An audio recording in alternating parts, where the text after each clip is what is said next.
السلام علیکم ورحمۃ اللہ وبرکاتہ۔ آج محرم الحرام کی بابرکت مہینے کی ابتدا ہوئی ہے۔ صحابہ کرام اس مہینے میں داخل ہوتے تھے تو نبی کریم صلی اللہ علیہ وسلم ان کو یہ دعا سکھاتے تھے: اللہم ادخلہ علینا بالامن والایمان والسلامۃ والاسلام ورضوان من الرحمن وجوار من الشیطان، کہ اے اللہ امن، سلامتی، اسلام، رحمان کی رضامندی اور شیطان سے بچاؤ کے ساتھ اس سال اور اس مہینے کو ہم پر داخل فرما۔ یہ مہینہ اگر اس کی عظمت اور فضیلت بیان کی جائے تو یہ اسلامی سال کا پہلا مہینہ ہے، اسی سے اسلام کی ابتدا ہوتی ہے۔ یہ ان 4 بابرکت مہینوں میں سے ہے جن کو اللہ تعالیٰ نے کائنات بناتے وقت ہی بڑی عزت، احترام، فضیلت اور اہمیت عطا فرمائی تھی۔ اس کی فضیلت کے لیے یہی بات کافی ہے۔ سورہ توبہ میں اللہ فرماتے ہیں: ان عدۃ الشہور عند اللہ 12 شہرا فی کتاب اللہ یوم خلق السماوات والارض منها 4 حرم ذلک الدین القیم فلا تظلموا فیہن انفسکم واقتلوا المشرکین کافۃ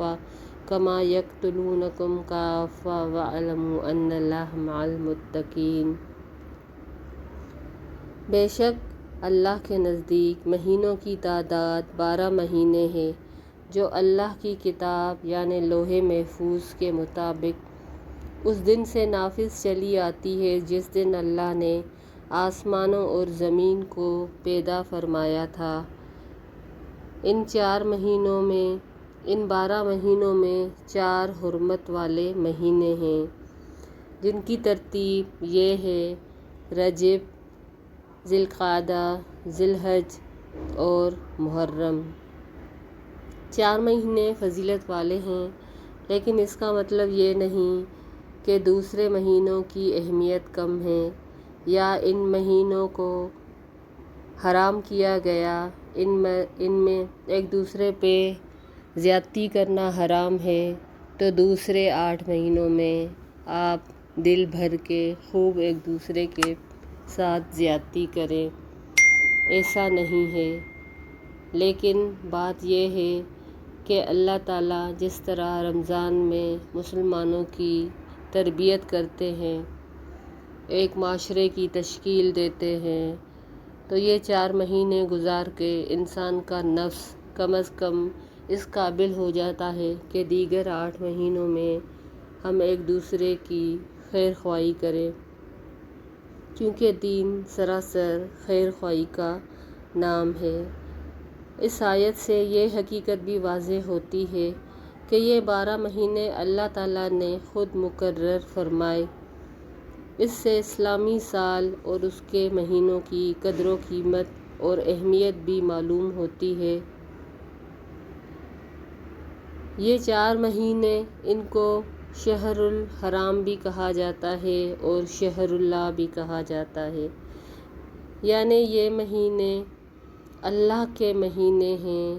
اور حرام مہینے ہیں۔ نبی کریم صلی اللہ علیہ وسلم نے حجۃ الوداع کے موقع پہ ارشاد فرمایا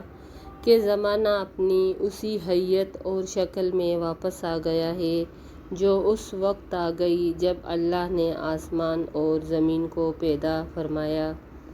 سال 12 مہینوں کا ہوتا ہے،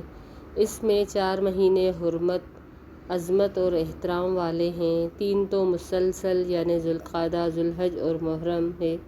اور چوتھا مہینہ رجب کا ہے جو جمادی الثانیہ اور شعبان کے درمیان آتا ہے۔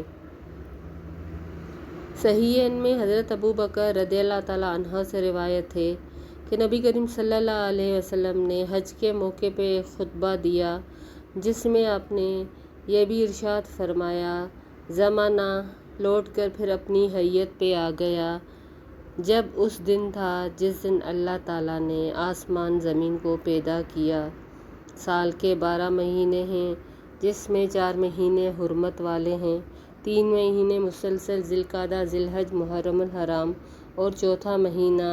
رجب ہے جو جمادی الثانیہ اور شعبان کے درمیان ہے۔ اس کو صحیح بخاری اور صحیح مسلم نے روایت کیا ہے۔ حضرت ابو ہریرہ سے روایت ہے کہ آپ صلی اللہ علیہ وسلم نے فرمایا، افضل الصیام بعد شہر رمضان شہر اللہ الذی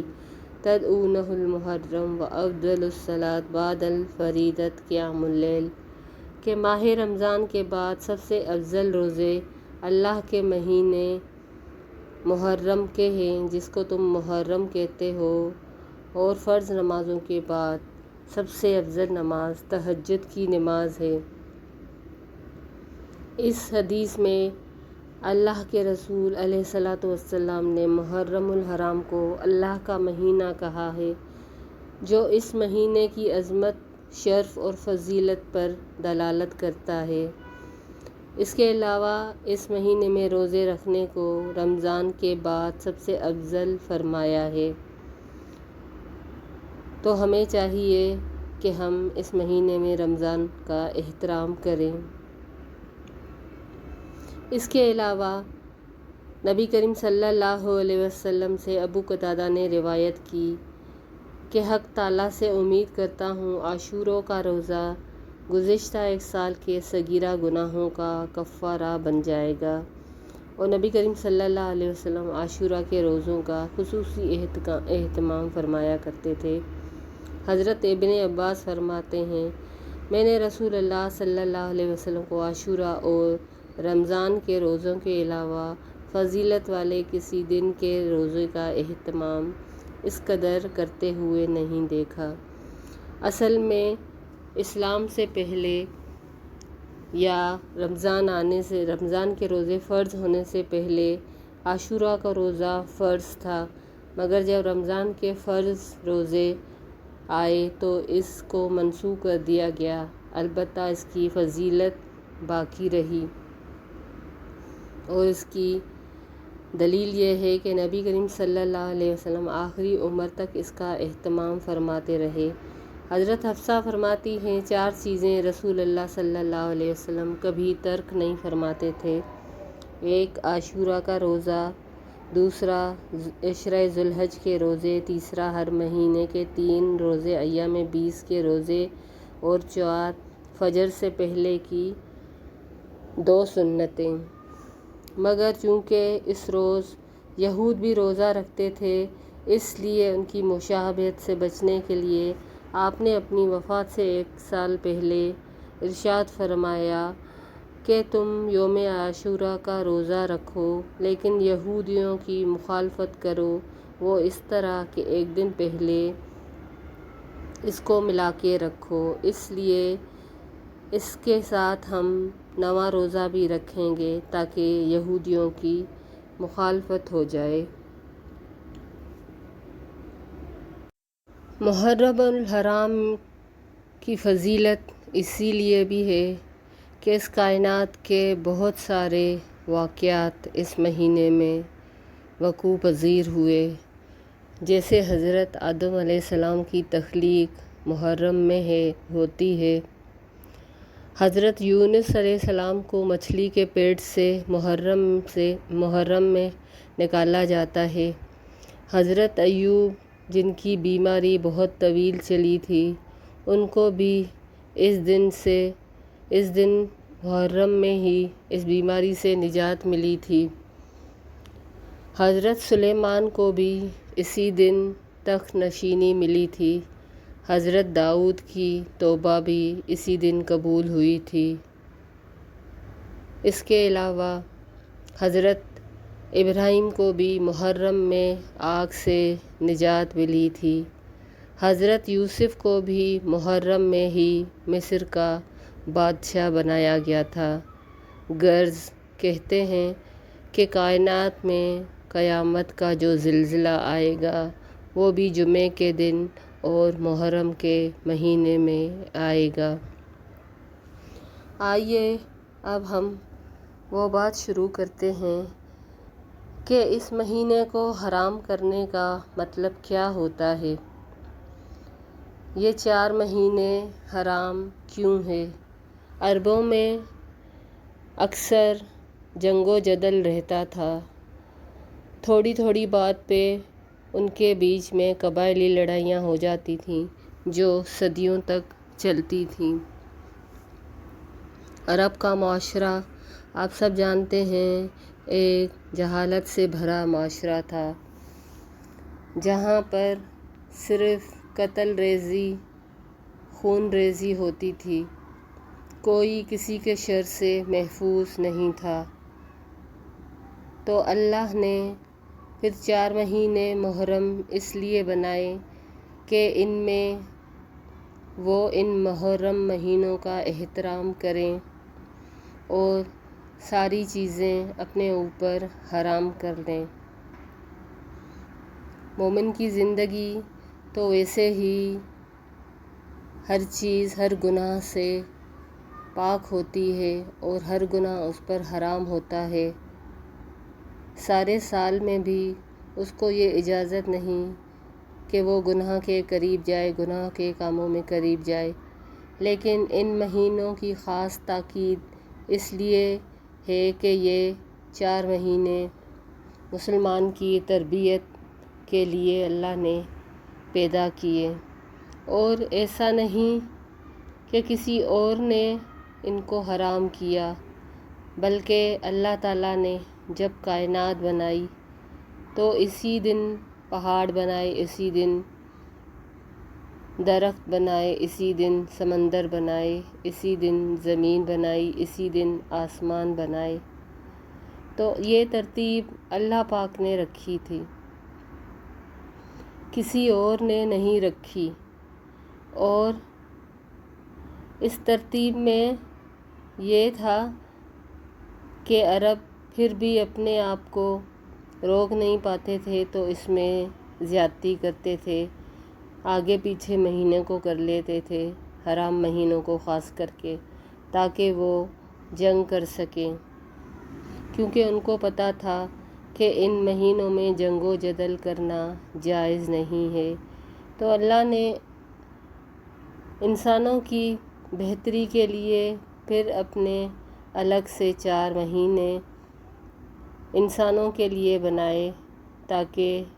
انسان گناہ سے باز آ جائے۔ شروع میں ہم نے ایک قرآن کی آیت پڑھی کہ یہ ترتیب اللہ کی تھی اور یہ 4 مہینے تھے، یہی دین قیم یعنی دین کا تقاضا ہے۔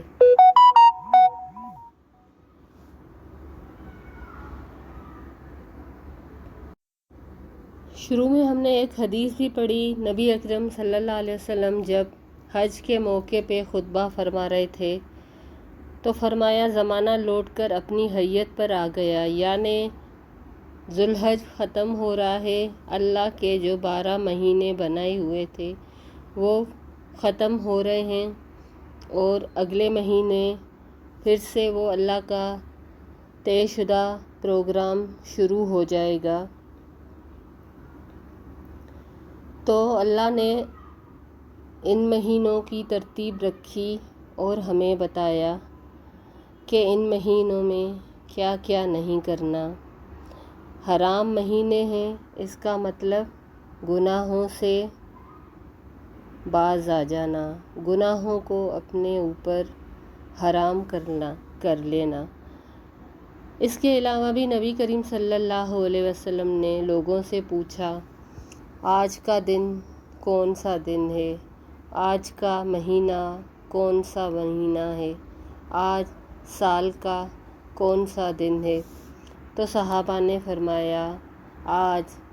حرام مہینے کا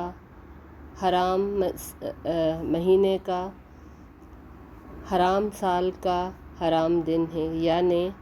9 ذی الحجہ۔ تو نبی کریم صلی اللہ علیہ وسلم نے فرمایا کہ جس قدر آج کا دن تعظیم والا ہے، آج کا دن محرم ہے یعنی حرام ہے، اسی طرح ہر مسلمان کی جان، اس کی آبرو عزت، اس کا خون بھی ایک دوسرے مسلمان پر ایسے ہی حرام ہے جیسے آج ہر چیز حرام ہے۔ یعنی حج کا دن تھا جس دن ہر چیز حرام ہو جاتی ہے، مسلمان ایک احرام میں ہوتا ہے، اس پر ساری جائز چیزیں حرام ہو جاتی ہیں۔ تو اسی طرح مسلمان پر بھی ایک دوسرے کی آبرو، ایک دوسرے کی عزت، ایک دوسرے کا خون حرام ہے، یعنی اس کی اتنی اہمیت ہے۔ اور نبی کریم صلی اللہ علیہ وسلم نے ایک موقع پہ یہ بھی فرمایا تھا کہ اس کعبے کی قسم، ایک مومن کی حرمت اس کعبے سے بھی زیادہ ہے۔ اللہ اکبر! اب آپ اندازہ کر لیں کہ کہاں کعبہ، اللہ کا گھر، کہاں مسلمان کی عزت، کعبے کا مقام اور مسلمان کی عزت دونوں کو برابر کیا جائے تو ہمارا دل یہ مانتا ہے کہ نہیں، کعبہ افضل ہے۔ لیکن نبی کریم صلی اللہ علیہ وسلم نے فرمایا کہ نہیں، کعبے کی عزت بھی اہم ہے لیکن مسلمان کی عزت سب سے زیادہ اہم ہے۔ اس پر ظلم کرنا، اس پر زیادتی کرنا، اس کے ساتھ ناانصافی کرنا، اس کے ساتھ ناعدلی کرنا، اس پر بہتان لگانا، یہ ساری چیزیں حرام ہیں۔ لیکن آج ہم معاشرے میں دیکھیں، مسلمان کا خون کس قدر ارزاں ہو گیا ہے۔ ذرا ذرا سی بات پہ بندوقیں، خنجر نکالے جاتے ہیں، تھوڑی تھوڑی غیرت کے معاملوں پہ خون بہائے جاتے ہیں، نسلیں تباہ کی جاتی ہیں، چھوٹے سے موبائل کے پیچھے گھروں کے لال، ان پر فائر کر دیے جاتے ہیں، بے شمار عورتیں بیوہ ہو جاتی ہیں، بے شمار بچے یتیم ہو جاتے ہیں۔ کس لیے؟ کیونکہ آج ہم نے مسلمان کا خون اپنے اوپر حلال کر لیا ہے۔ اس لیے تھوڑی سے پیسوں کے عوض آئے دن اخبارات میں آپ دیکھ لیں کہ وہ جمعے کا دن ہو، عام دن ہو، عید کا دن ہو، کون سا دن کہ جب مسلمانوں کا خون نہیں بہایا جاتا۔ اس کے علاوہ مسلمانوں کا مال، چھوٹی چھوٹی باتوں پہ راہزنی، ڈاکہ زنی، اپنا حق سمجھ لیا ہے لوگوں نے، حالانکہ اس کی کتنی حرمت ہے کہ نبی کریم صلی اللہ علیہ وسلم نے فرمایا کہ اگر انسان اپنی مال، اپنی جان، اپنی عزت کی حفاظت کرتے ہوئے قتل ہو جائے تو وہ شہید ہے۔ یعنی آپ دیکھیں کہ اس نے اپنا مال بچایا، اس پر مال بچانا فرض تھا، اپنی عزت بچائی، اس پہ اپنا فرض نبھایا تو یہ اس نے شہادت حاصل کی اور اس نے اپنی عزت کی حفاظت کی، یعنی گھر کی بیٹی بہنوں بیویوں کی عزت بچائی، ان کی حفاظت میں قتل ہو گیا تو یہ اس نے شہادت کا درجہ پایا۔ اور اس سلسلے میں عرض کرنا چاہوں گی کہ ایک مسلمان کی عزت وہ بھی تو ہوتی ہے جو ہم غیبت کے ذریعے پامال کرتے ہیں،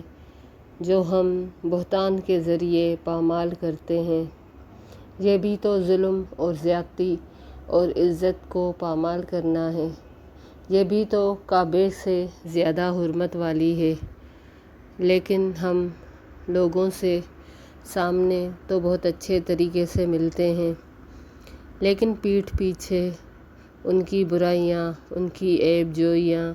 ان پر بہتان لگاتے ہیں۔ تو یہ حرام مہینہ ہمیں یہ سبق سکھا رہا ہے کہ جیسے ان مہینوں میں ایک دوسرے پہ زیادتی کرنا حرام ہے، جیسے اس مہینے کی حرمت ایسی ہے کہ کسی پہ ظلم نہ کیا جائے، کسی پر بہتان، کسی کی غیبت، کسی کی عیبجوئی نہ کی جائے، خون ریزی نہ کی جائے، ظلم نہ کیا جائے، غرض ہر طرح کا